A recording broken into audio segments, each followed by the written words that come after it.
Their spirit is as old as Earth.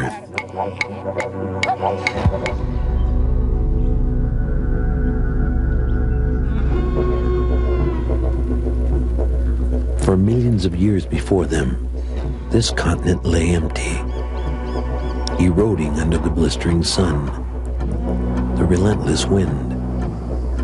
The Aboriginal people of Australia have lived here for tens of thousands of years, surviving the austere emptiness by banding together into hundreds of tribes, each with its own language, traditions, and celebrations. They formed a bond with the land that sustains them to this day. It's a spiritual link based on myths and legends, mystical rites, and exotic ceremonies called Dreamtime.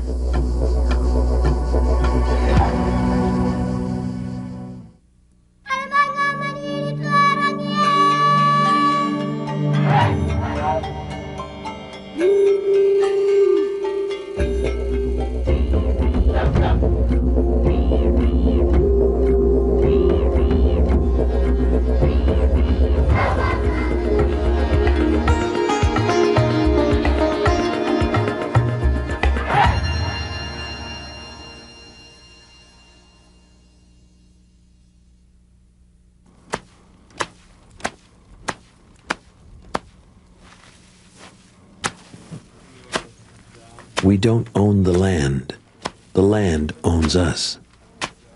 No one knows when the Aborigines migrated to this continent or from where they came. But to this day, they remain hunters and gatherers, proud custodians of the oldest surviving culture on Earth.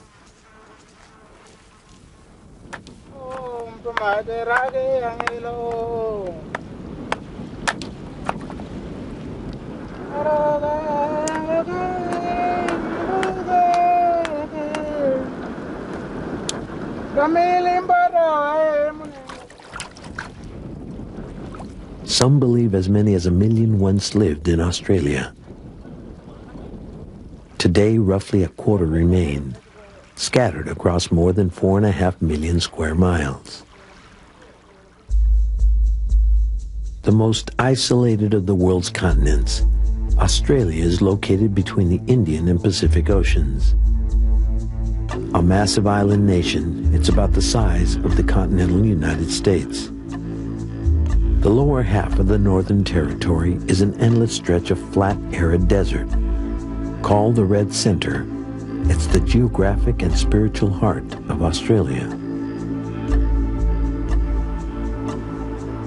The area is so rich in iron that at certain times of day, it glows like crimson embers.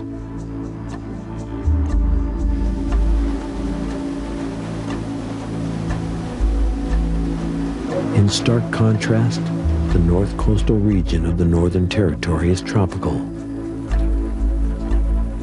and filled with dense rainforests and alluring beaches.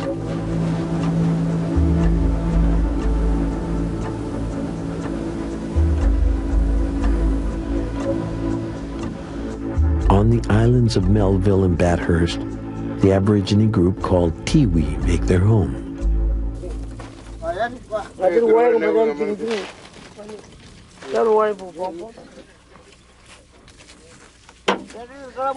For thousands of years, the Tiwi lived a free and relatively easy life, thriving on the rich bounty provided by the land and the sea.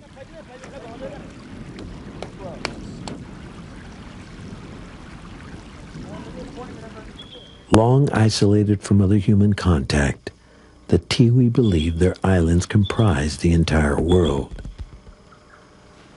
When they saw smoke coming from the mainland less than 25 miles away, they thought it was fire emanating from the spirit realm, the mystical place to which their souls journey after death.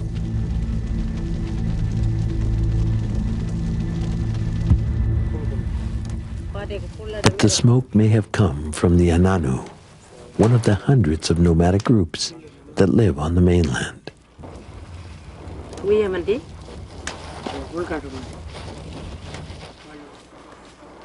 Min man ko kanit po.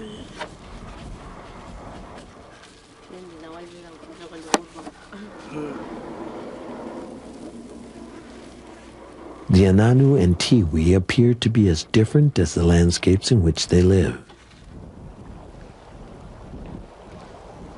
Yet they're spiritually bound by the legends of dream time, the time all Aborigines know as the age of creation.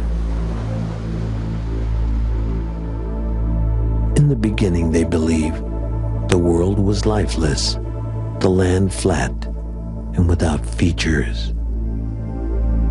Then from under the earth emerged the spirit ancestors, part human, part mythical beings.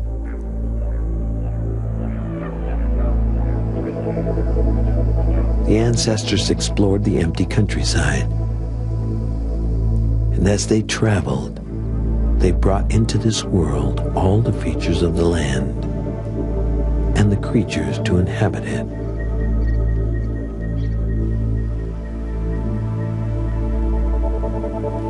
When creation was complete, some of the spirit ancestors vanished back into the earth. They left behind images of their physical form in the shape of unusual rocks, or outlines etched within the surface.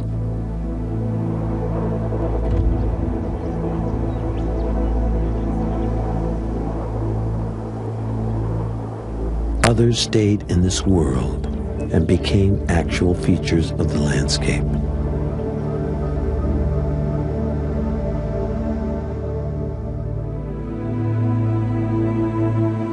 Aborigines believe they're direct descendants of the spirit ancestors, and that all inanimate objects and all living things are inhabited by their ancestors' spirits.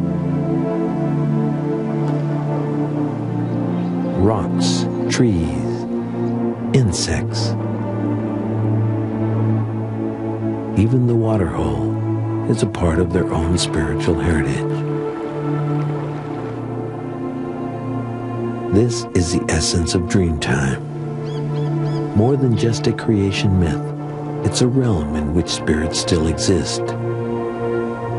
And each day, by renewing and maintaining the land, Aborigines are able to enter into a mystical communion with their spirit ancestors.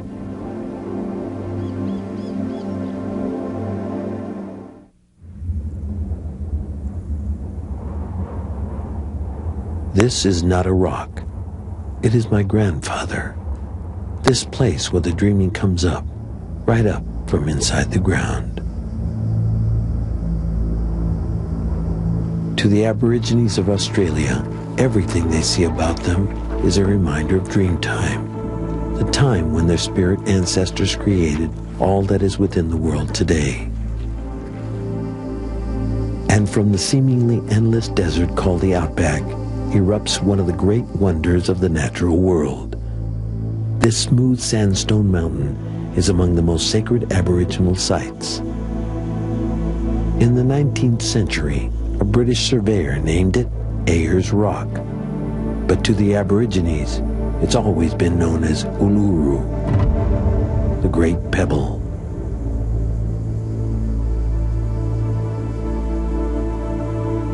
Two miles long and 5 miles in circumference, this vast monolith climbs to more than 1,000 feet.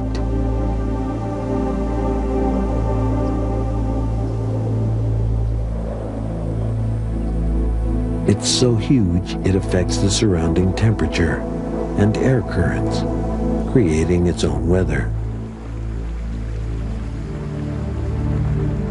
And as the sun passes across the sky each day, the bare stone surface changes dramatically in color, from red to orange to purple.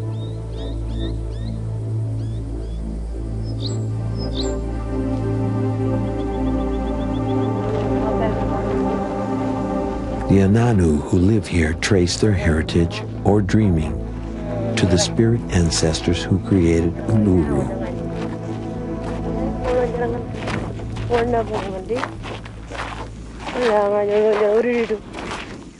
As part of the moral code of Dreamtime, they guard the natural world around them.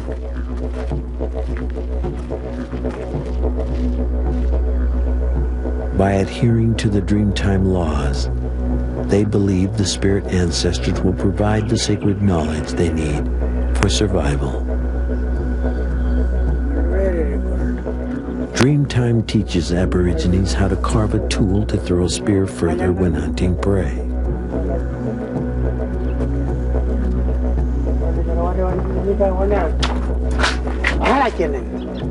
Dreamtime tells the Ananu when bush raisins are ripe to eat,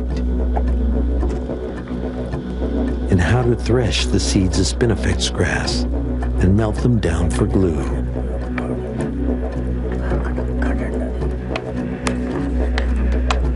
Like all male members of the Ananu, Billy Wara reenacts the ancestral stories of Dreamtime as part of his spirit life.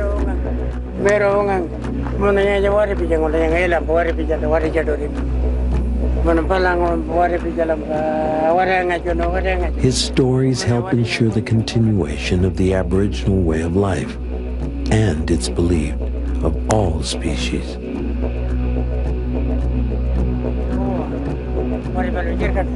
Billy tells of a mythic battle between the Kuniya, a group of non-venomous carpet snakes, and the Liru, a party of poisonous snake warriors. As he weaves his tale, Billy gestures toward the snake-like features found on Uluru. The markings are symbolic of the spirit ancestors. They exist everywhere around him. Deep ridges on the side of the rock are tracks made by the snakes. Potholes in the face of the cliff were left by a shower of spears thrown by the warriors.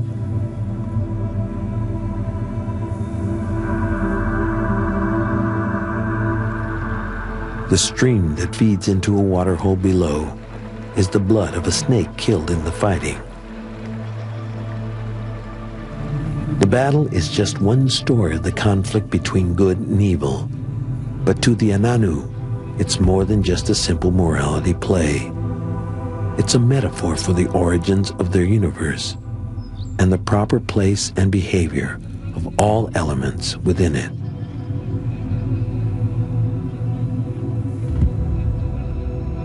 Roughly 25 miles from Uluru is Karajuta, which means many heads.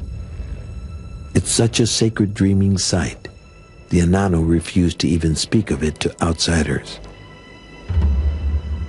The Dreamtime myths that inhabit this eerie collection of steep domes, caves, and gorges are a powerful force. And to reveal them would be a sacrilege, an evil deed that was once punishable by death. And so the ritual knowledge remains a mystery to all but the Ananu, caretakers of the spirit of this desolate land.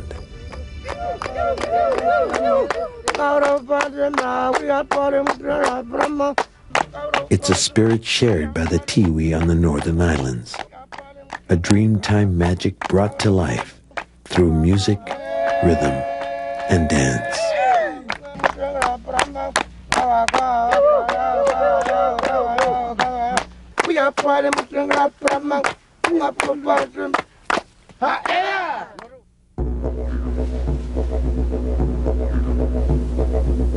Only a narrow stretch of ocean separates Bathurst and Melville from mainland Australia. Yet the Aboriginal people of these islands, the Tiwi, lived for thousands of years completely isolated from all other humans.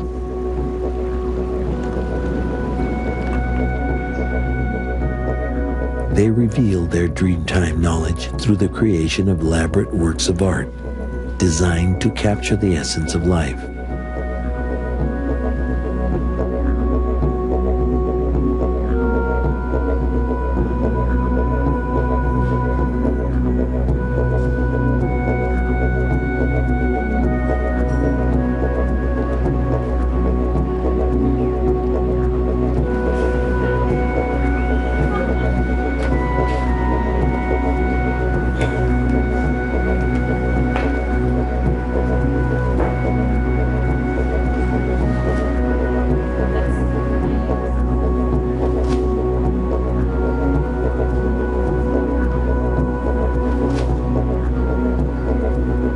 It's their haunting songs and dances that dramatically express their spiritual bond with the land.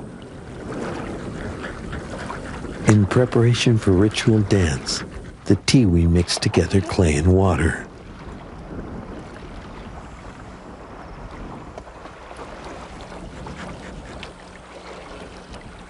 They paint their faces and bodies with symbols of their personal origins, the dreamings of their family.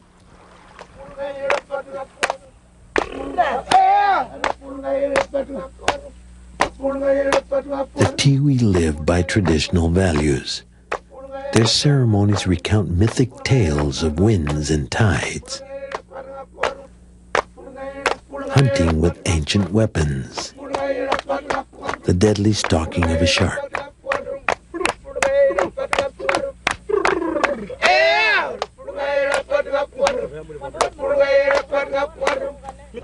Some of the dances recall the Dreamtime legend of how their islands were created.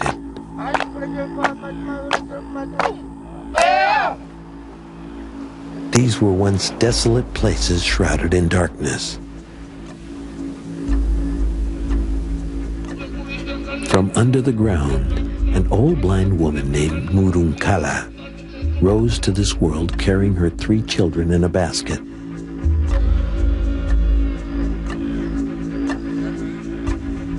As she crawled across the featureless landscape, seawater filled the imprints made by her body and formed the channel between the islands.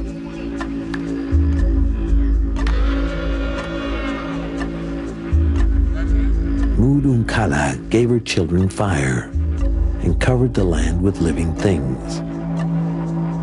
Then she disappeared, leaving her children to settle the earth. The Tiwi believe they're descendants of Murunkala. For thousands of years, they've worshipped the land that contains her spirit.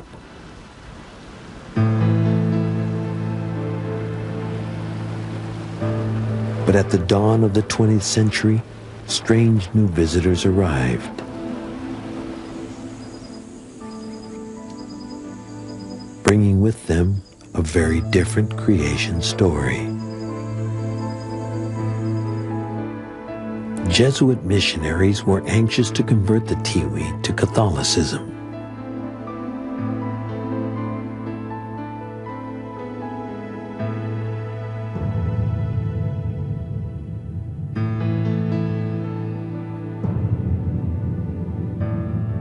Today, Catholic and Tiwi beliefs coexist.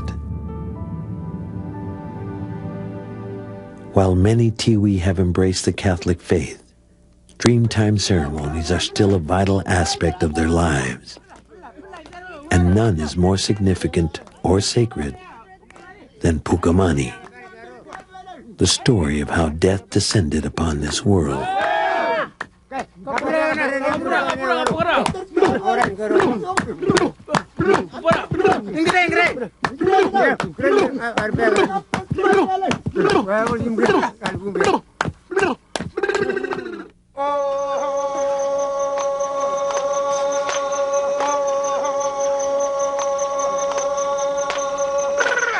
In Australia, the land is at the heart of all things.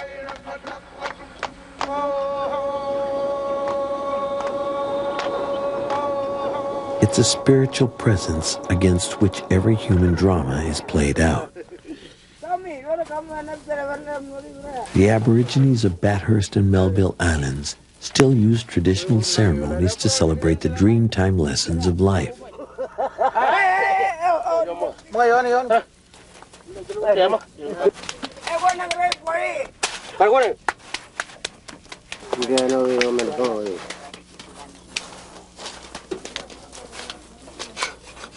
No white. No match white.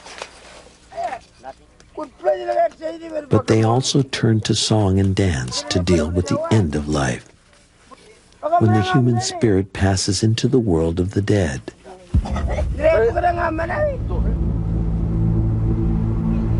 When a Tiwi dies, the body is wrapped in tree bark and buried.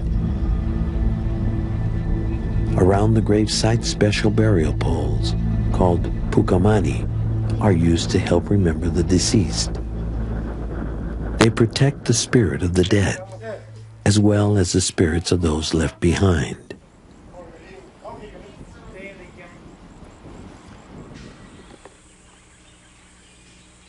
The poles are decorated in bold, vibrant colors. The geometric shapes often relate to the artist's own dreaming or illustrate a mythical event. But while each pole is different, all display designs unique to the Tiwi people.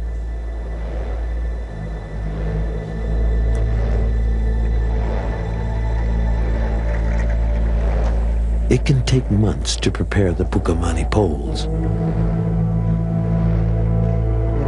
And during that time, relatives mourn the deceased.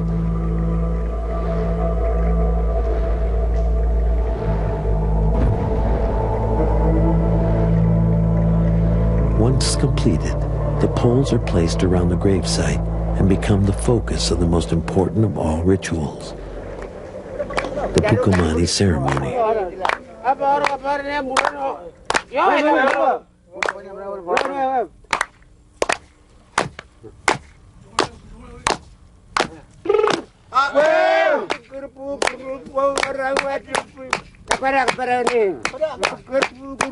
For several days, mourners sing and dance.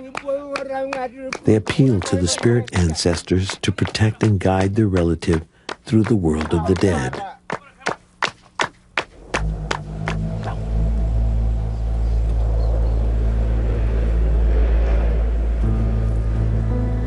When the ritual draws to a close, the poles are abandoned.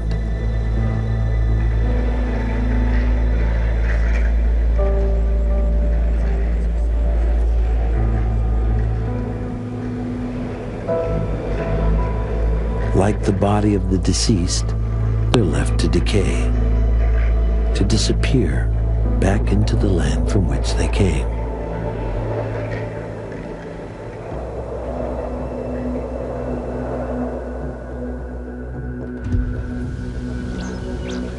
In the red center of Australia's mainland, the Ananu also mark the passage from life to death with special rituals. But these mystical ceremonies remain a secret to all but the initiated. What is known is that an Ananu must die near their place of birth, near the site of their dreaming. Whether it's Uluru or Karajuta, the Ananu will return, even if they must travel thousands of miles to their homeland. And so too will all Aborigines return to the places where their spirit ancestors reside. In death, they become one again with the rock, bird, insect, and mountain.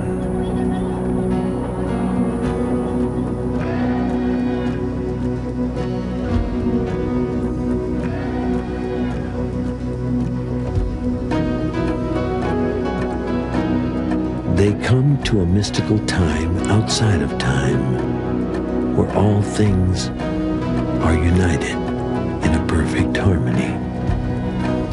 Dream time.